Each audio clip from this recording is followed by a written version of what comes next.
내가 종일 주를 기다리나이다 라는 제목으로 함께 말씀을 나누겠습니다. 성경에는 기다림이라는 주제가 매우 자주 반복해서 나옵니다. 그래서 기다림이라는 단어를 묵상하고 또 기다리라 하시는 말씀의 메시지를 듣는 것은 굉장히 중요합니다. 시편 같은 경우에 37편에 보면 여호와 앞에 잠잠하고 참고 기다리라, 악한 꾀를 이루는 자 때문에 불평하지 말지어다, 이런 말이 있습니다. 그러니까 억울한 일 당하고 악한 자들과 대적할 때 참으라, 기다리라, 불평하고 원망하지 말고 참고 기다려라, 이런 말씀입니다. 시편 40편 같은 경우는 내가 여호와를 기다리고 기다렸더니 귀를 기울이시사 나의 부르짖음을 들으셨도다. 내가 하나님 앞에 부르짖어 기도할 때 하나님께서 그 부르짖음에 응답하셔서, 그러니까 내가 기다리고 기다렸더니 그 하나님께서 나의 기도를 들어주셨다. 기도할 때도 우리는 기다림의 영성을 가지고 기다리면서 기도하면서 기대하면서 그렇게 살아가게 되는 겁니다.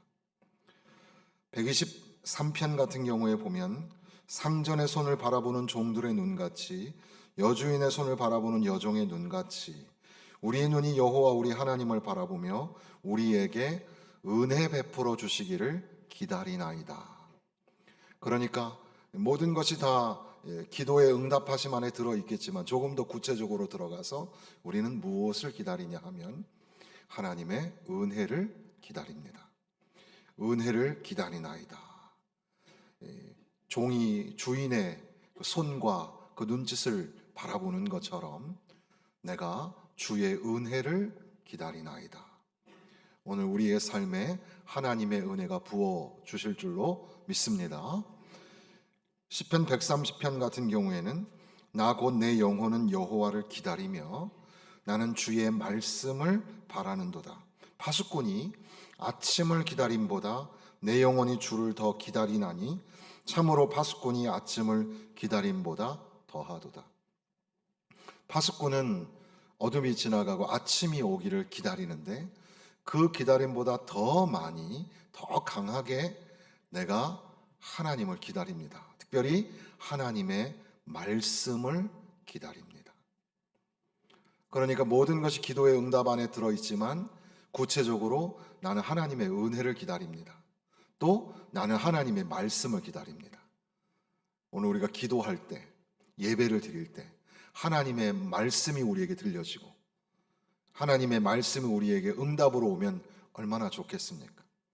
그날 밤에 찢겨 죽을 것 같았던 바울 사도는 그날 밤에 주께서 곁에 서셔서 말씀하시기를 담대하라, 담대하라, 네가 로마에 가서도 증언해야 하리라.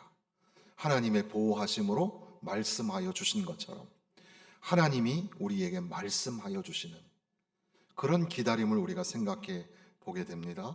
그리고 나서 지금 우리가 읽고 있는 시편 25편 5절에도 보면 주의 진리로 나를 지도하시고 교훈하소서, 주는 내 구원의 하나님이시니 내가 종일 주를 기다리나이다.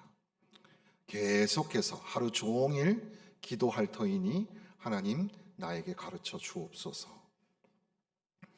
기다림에 관하여 우리가 부르는 찬양도 많죠.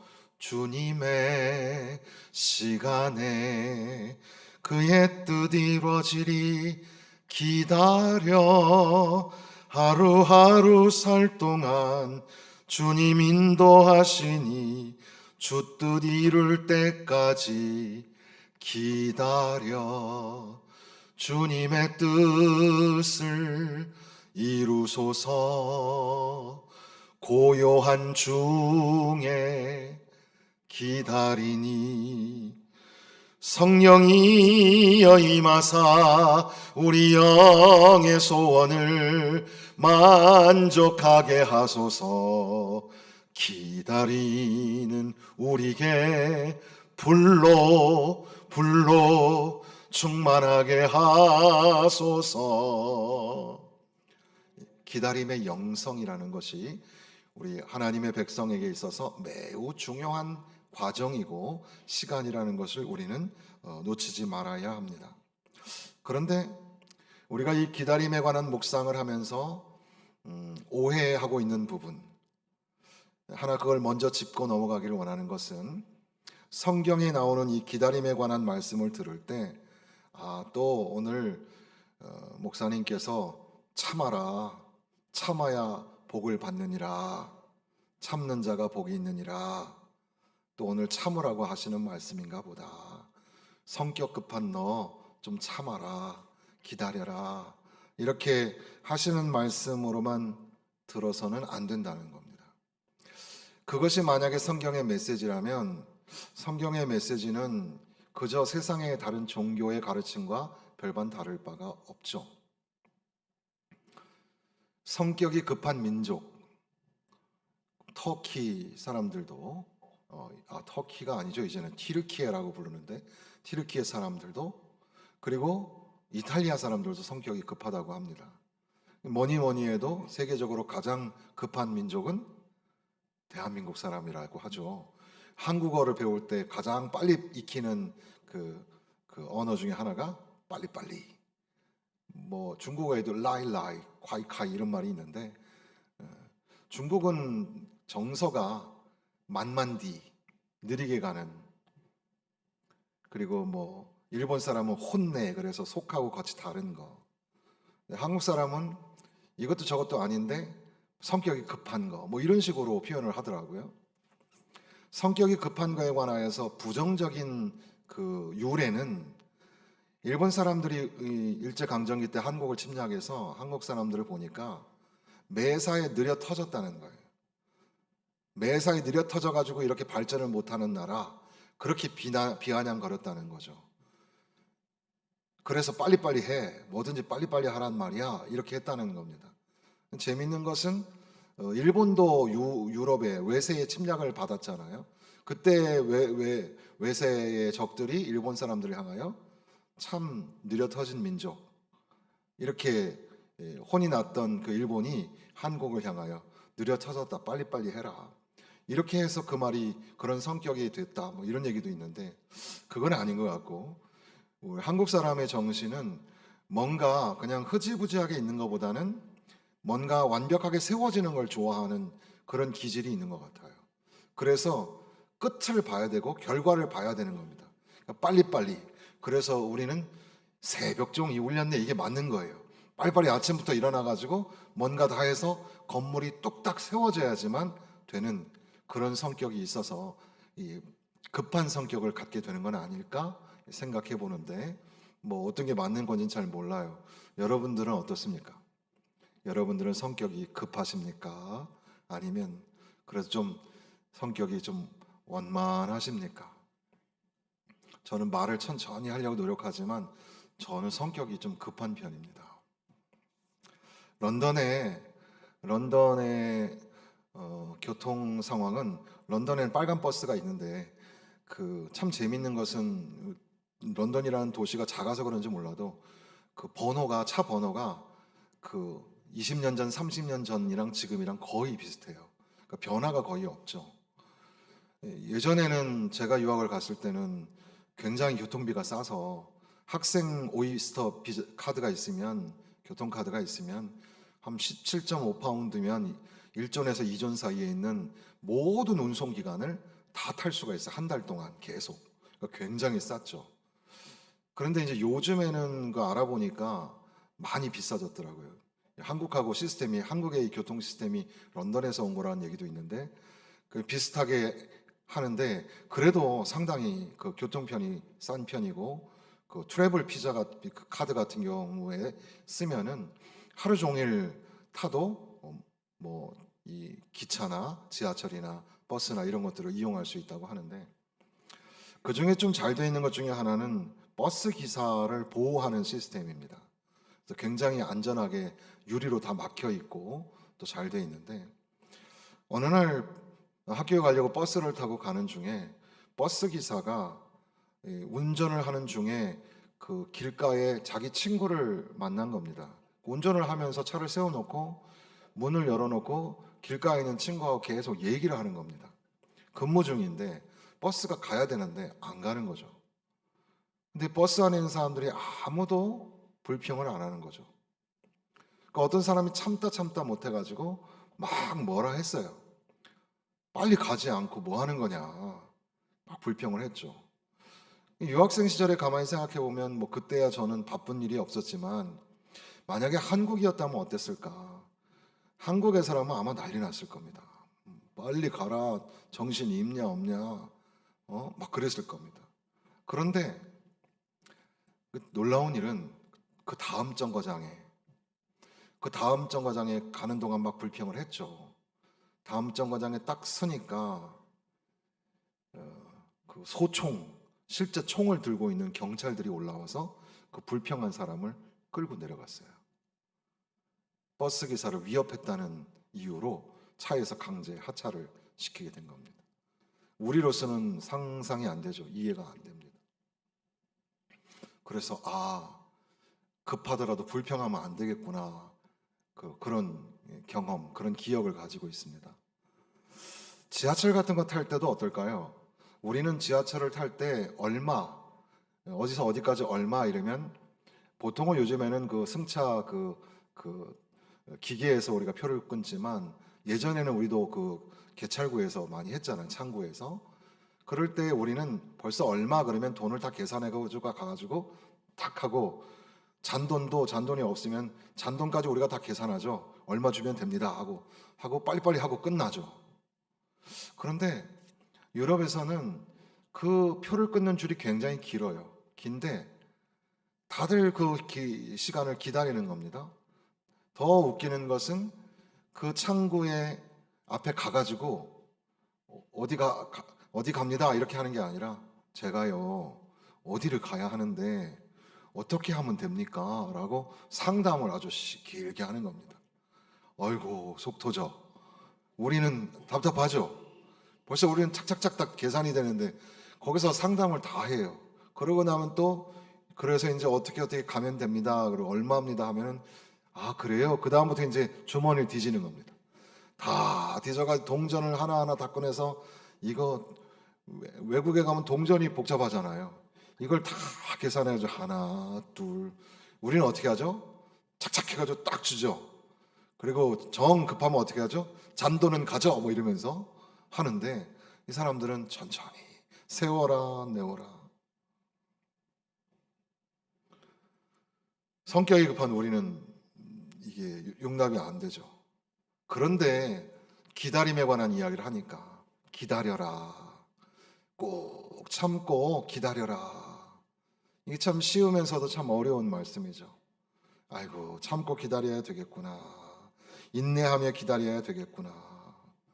그런데 성경의 메시지는 그런 기다림의 메시지는 그런 의미가 아니에요. 마치 이것은 이어령 교수가 그 언어로 세운 집에서 진달래꽃이라는 시가 대한민국 사람이 다 아는 유명한 시지만 가장 오해를 받는 시라는 그런 설명을 하지 않았습니까? 진달래꽃 나보기가 역겨워 가실 때는 말없이 고이 보내 들이오리다. 이 시인데 이 시는 이별의 아픔 중에도 인내하고 참아내는 절제하는 그 고결한 여인의 마음, 그 여인의 한국의 여인은 절제하고 또 참고 인내하는 그런 이별에도 불구하고 님을 보내드려야 하는 그런 의미가 아니라 영변이라는 곳의 진달래는 붉게 물드는 꽃인데 그 붉게 물든 진달래꽃처럼 사랑하는 님을 향한 현재적 사랑, 죽어도 보낼 수 없습니다라는 사랑의 표현이라는 그런 시적 우리가 해석을 보게 되는데요. 마찬가지로 기다림이란 말이 성경에 나올 때 이것은 그저 우리가 알고 있는 진보한 상식대로 참아라, 인내해라 그런 의미라기보다는 그 안에 담겨진 하나님의 마음이 있습니다. 그 하나님의 마음을 보기 위하여 다시금 시편 25편의 말씀을 가지고 우리가 묵상을 하려고 하는 겁니다. 이 말씀의 묵상에 이번에 도움을 받게 되는 것은 그 마르바 던의 My Soul Waits라는 책인데 이 책이 번역이 어떻게 됐나, 번역이 안 된 것 같다 이렇게 생각을 했어요. 왜냐하면 책 제목이 My Soul Waits니까 내 영혼이 기다립니다 이런 말이잖아요. 마르바던으로 아무리 검색을 해도 이게 안 나오는 겁니다. 우리에게 알려진 마르바던의 책, 번역된 책들이 몇 개 있잖아요. 안식, 뭐 언어적 영성 뭐 등등이 있는데, 그런데 아마도 그 마르바던의 위로라는 책이 있어요. 위로. 그 책이, 제가 보지는 않았는데 제목만 봤으니까 그 책이 아마 이 책의 번역본이 아닐까 생각이 듭니다. 근데 번역은 반역이라는 말처럼 원래 제목은 My Soul Waits인데, 그 번역서는 위로라고 번역을 한 것 같아요. 제목을. 제 생각에는 이 우리나라 이 마케팅에는 위로라고 하는 게 맞을 것 같은데, 그러나 의미적으로는 여기 이 책에서 시편의 여러 부분을 해석하는 그 중심은 내가 기다립니다. 거기에 초점이 있다고 생각합니다. 제목처럼 내 영혼이 기다립니다. 다윗이 참 위대한 왕이면서도 참 인간적인 면이 우리와 많잖아요. 같잖아요. 그래서 다윗이 당한 고난과 삶의 자리를 돌아보면서 시를 묵상하게 될 때 우리에게 위로가 되는 것처럼, 이 마르바던 같은 경우도 21년도에 이제 하늘나라 가셨는데, 이분은 뭐 석사는 영문학을 했지만 박사학위를 이제 성서학으로, 기독교 윤리학으로 하시고 전 세계 돌아다니면서 강연도 하시는 영성신학자라고 할 수 있겠죠. 사랑의 교회에서도 2007년인가 와서 강의를 한 적도 있었는데, 이분은 여성분입니다. 여성 신학자이고, 이분이 저는 이분의 그 메시지를 연구하는 그 방법이 마음에 드는 것도 있지만, 그분이 살아온 삶이 녹록지 않기 때문에 도전을 받습니다. 한쪽 눈의 시력을 거의 잃었고 다리를 절며 다녔습니다. 어릴 때 앓은 홍역 때문에 췌장이 다 망가졌고 45년간 당뇨로 고생을 했습니다. 저혈압이 오랫동안 있었고 신장 이식 수술을 한 후에는 기력이 더 약해졌죠. 이런 질병과 장애도 불구하고 절망이 아니라 희망으로, 하나님을 신뢰하고 믿는 믿음으로 살아가기를, 그렇게 메시지를 전하고 그 묵상하는 이분의 방법이 참 탁월하고 도전이 되는 것 같습니다. 시편 25편에 관하여서 세 번에 걸쳐서 이 책에서 소개하고 있어서 그걸 다 설명할 수는 없고, 그걸 간략하게 제가 각색해서 정리를 하고 여러분들에게 함께 나누기를 원하는데, 그 첫 번째는 25편 1절에 보면 여호와여 나의 영혼이 주를 우러러 보나이다 라고 합니다. 내 영혼이 주를 우러러 보나이다. 영어로는 I lift up my soul 그랬습니다. 내 영혼을 들어 올립니다 이런 말입니다. 하나님 앞에 나의 영혼을 들어 올립니다. 머리를 들지어다 라는 말이 있죠. 우리가 손을 듭니다. 손을 드는 것도 그냥 뭐 멋있으라고 드는 게 아니라, 손을 드는 것은 하나님을 바라봅니다. 하나님을 향하여 섭니다. 이런 의미입니다. 나의 영혼이 주님을 우러러 보나이다. 주님을 우러러 보는 자에게는 어떤 일이 일어날까요? 수치를 당하지 않습니다. 부끄러움을 당하지 않습니다. 그 3절에 보면 주를 바라는 자들은 수치를 당하지 아니하려니와, 하나님을 우러러 보는 사람들에게는 부끄러움을 당하지 않게 하신다. 누구에게 이 영혼을 올려드리는가? 누구에게 얼굴을 올려드리는가? 바로 여호와 하나님, 야훼, 또는 이 야훼라고 써 있지만 읽을 때는 아도나이라고 읽었어요. 이 아도나이라는 말이 10번이나 등장을 합니다.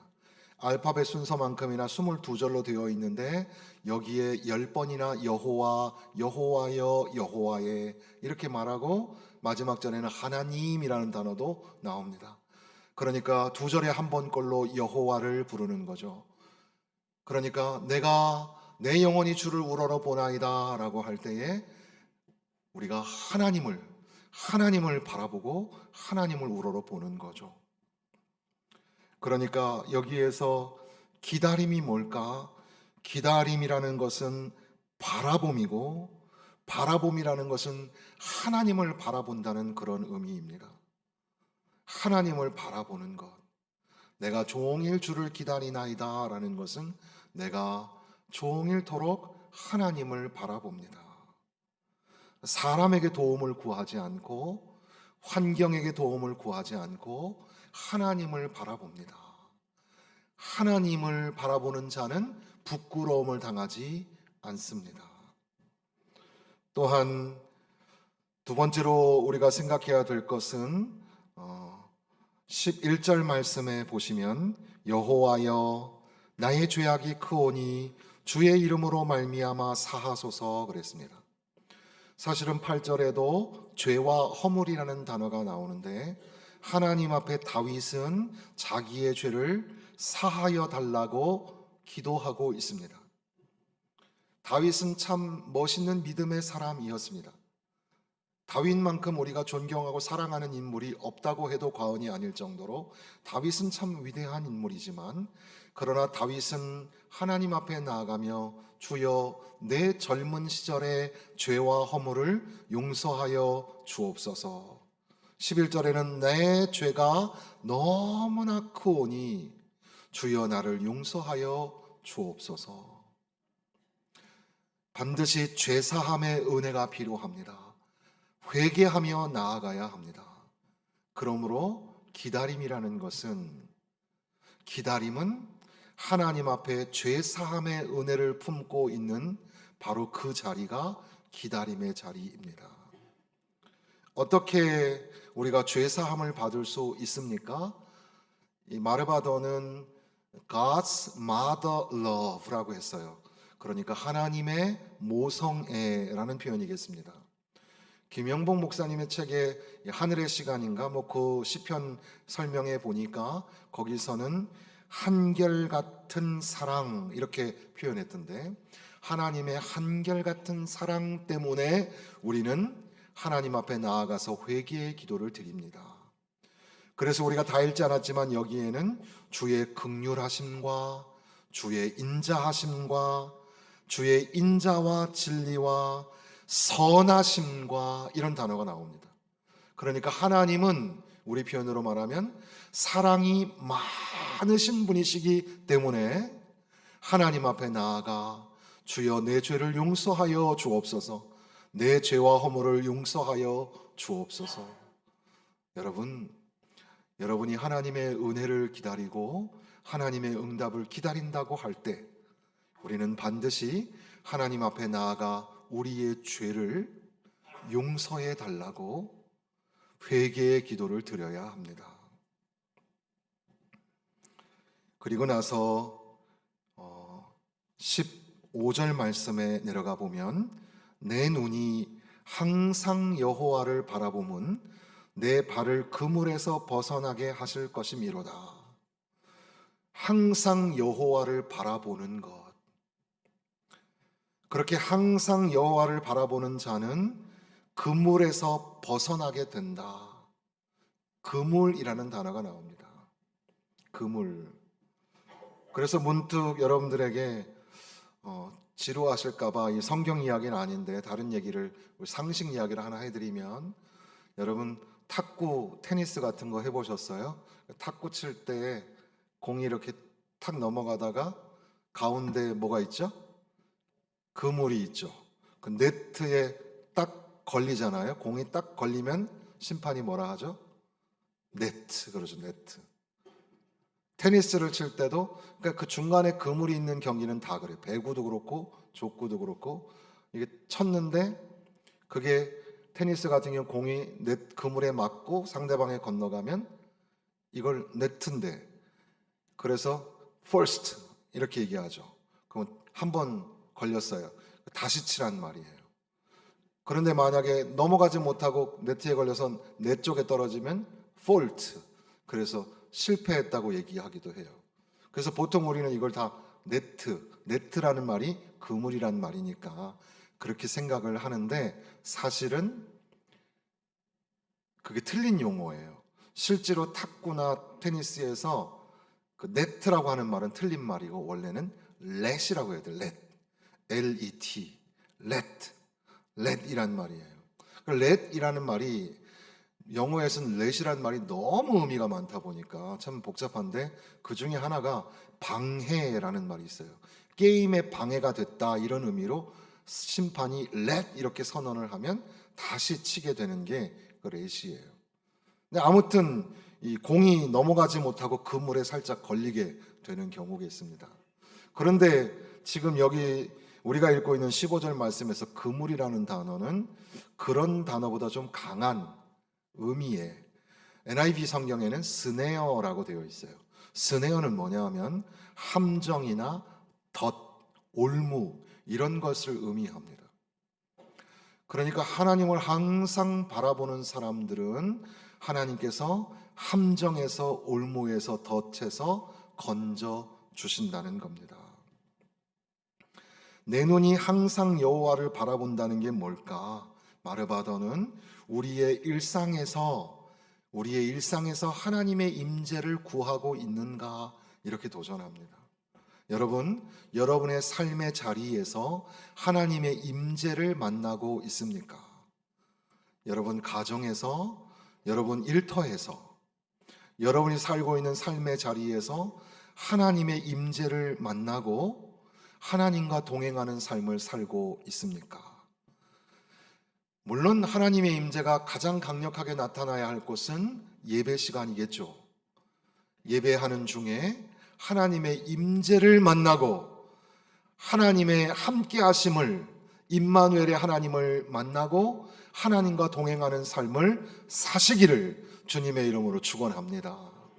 그런데 이것이 날마다 우리의 삶 가운데 내 눈이 항상 여호와를 바라보는 날마다 우리의 삶 가운데 하나님의 임재를 경험하는 것은 너무너무 중요합니다. 주일날 예배 시간에 한번 하나님의 임재를 만나는 것이 아니라 여러분의 삶의 자리에서 하나님의 임재를 만나고 하나님과 동행하는 삶을 사시기를 바랍니다.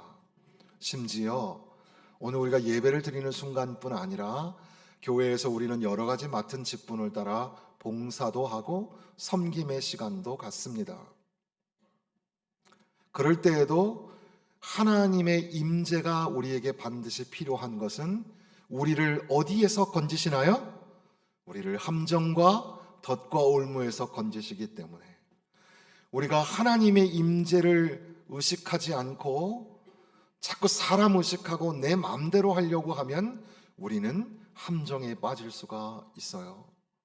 그러므로 우리는 항상 하나님의 임재를 생각하고 코람데오라고 하잖아요. 하나님 앞에서의 신앙을 가지고 살아가야 할 줄로 믿습니다.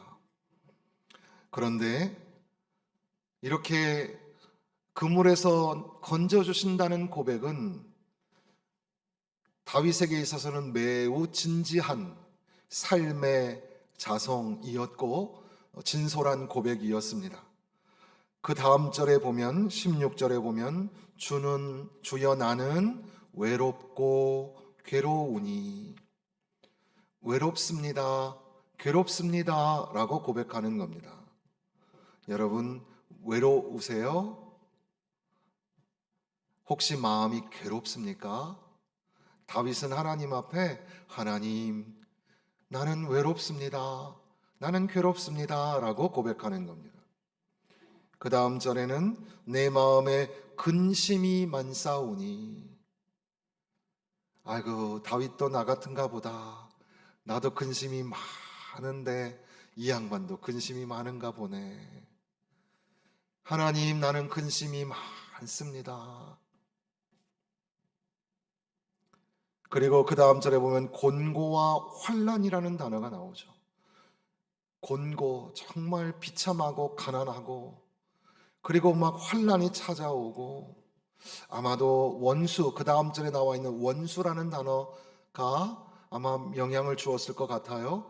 원수로 인하여서 환난과 곤고를 당하고 있는 내 처지와 형편 주여 그렇기 때문에 나는 하나님을 바라보며 살 수밖에 없어요. 하나님을 바라보는 자는 그물에서 건져주신다고 했잖아요. 하나님을 바라봅니다. 그러므로 내가 종일 주를 기다린다는 말은, 기다림은 하나님의 임재를 의식하고 하나님의 임재를 사모하는 삶이라고 할 수 있을 겁니다. 그런데 저는 제 개인적으로 이 말씀을 다시 묵상하면서 특별히 우리가 이 제목으로 삼았던 5절 말씀으로 돌아갑니다. 여호와여 주의 도를 내게 보이시고 주의 길을 내게 가르치소서. 여기 보니까 가르치소서, 보이소서 이런 말들이 참 많이 나와요. 가르치소서, 보이소서 4절에, 5절에는 지도하시고 교훈하소서 내가 종일 기다리나이다. 8절에도 교훈하시리로다. 9절에도 지도하심이여 가르치시리로다. 12절에도 가르치시리로다. 보이시리로다. 그래서 저의 은사였던 김정호 교수님께서는 시편 25편의 주석에서 바른 길을 배우는 자의 내적 행복이라는 제목을 달았습니다. 그러니까 배우는 자의 행복이라고 할 수 있겠죠. 배우는 것이 행복이다 이런 말입니다. 주님의 가르침을 구합니다. 선한 교사가 되시는 주님에 대하여 찬양을 올려드립니다.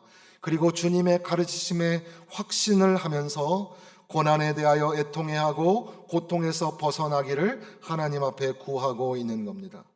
주의 길을 내게 보이소서라는 말의 공동 번역은 어떻게 살아야 할지 이런 의미이고, 12절에 여호와를 경외하는 자가 누구냐라고 수사 의문문으로 물어보죠. 여호와를 경외하는 자는 누구냐? 그런 자에게는 복이 있는데 어떤 복이 있느냐? 선택할 길을 가르쳐 주신다. 하나님이 어떻게 살지를 가르쳐 주신다는 겁니다. 그러므로 저는 시편 25편의 기다림이 뭘까? 기다림은 하나님을 우러러 보는 것이며 죄사함의 은혜로 들어가는 것이며 그리고 날마다의 삶에 하나님의 임재를 만나는 것이지만, 그러나 기다림이라는 것은 가르침이요 기다림은 배움이라고 생각합니다. 사랑하는 성도 여러분, 내가 다 아는 것처럼 생각하며 살지 마십시오. 주께서 나의 길을 인도하여 주셔야 하고 주께서 가르쳐 주셔야만 합니다. 그러니까 나는 기다립니다 라는 말은 내가 배우겠습니다, 나를 가르쳐 주옵소서 이런 말입니다. 주님은 나의 선한 교사가 되십니다. 그리고 주의 말씀은 어떻습니까? 주의 말씀은 교훈과 책망과 바르게 함과 의로 교육하기에 유익하고, 주의 말씀은 좌우의 날선 검과 같이 예리하여 혼과 영과 관절과 골수를 찔러 쪼개기까지 하며, 주의 말씀은 내 발의 등이요 주의 말씀은 내 길의 빛이니이다. 그러니까 내가 종일 주를 기다리나이다 라는 말은 뭘까요? 내가 종일, 그러니까 날마다 항상 모든 시간에 주의 가르침, 주의 말씀, 주의 지도하심을 배우겠습니다, 듣겠습니다, 따르겠습니다 이런 의미입니다. 성경에는 광야라는 말이 참 많이 나옵니다. 이스라엘 백성들은 광야에서 살았습니다. 오늘 우리들도 광야의 영성이 필요합니다. 그런데 광야의 영성의 가장 중요한 것 중에 하나는 기다림입니다. 기다린다. 그런데 그 기다림이라는 것은 이스라엘 백성을 향하신 특별한 훈련의 시간이었습니다. 그래서 우리는 광야 학교라고 부르게 되는 거죠. 주의 말씀이 나를 가르치시고 우리는 주의 말씀을 배우고 훈련하기를 원합니다. 주여 나를 가르쳐 주옵소서. 사랑하는 성도 여러분, 기다림의 영성, 하나님을 우러러 보고 날마다 죄사함의 은혜를 누리며 그리고 내 삶의 순간순간에 하나님의 임재를 경험하는 그런 기다림의 영성이 저와 여러분 가운데 풍성하기를 소망합니다. 더 나아가서 기다림은 주의 말씀을 내게 가르쳐 주옵소서. 나의 가는 인생길에 하나님 나를 인도하여 주옵시고 가르쳐 주옵소서. 내가 배우겠습니다. 그러한 거룩한 기다림의 영성을 가지고 환난도 역경도 통과하면서 믿음의 길 걸으시기를 주님의 이름으로 축원합니다.